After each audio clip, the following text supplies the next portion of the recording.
Last summer, I took a solo road trip through the mountains. I wanted some time away from everything. Just me, my thoughts, and the open road. I was driving late one night when my car started sputtering and eventually died.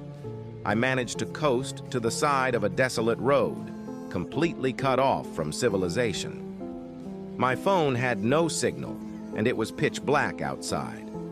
I remembered passing a small town about 10 miles back, so I decided to walk there and look for help. After what felt like hours of walking, I finally saw a faint glow of lights ahead. As I got closer, I realized it wasn't a town, but a single house.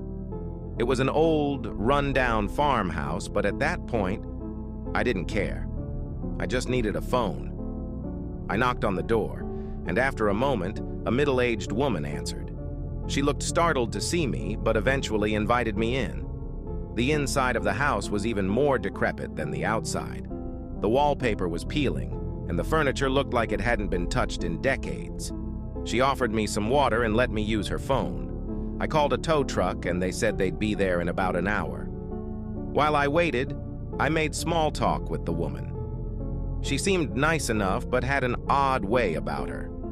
Every now and then, she'd glance at a closed door at the end of the hallway with a nervous look in her eyes. I asked her if she lived alone, and she hesitated before saying yes. About half an hour later, I heard faint shuffling noises coming from behind that door.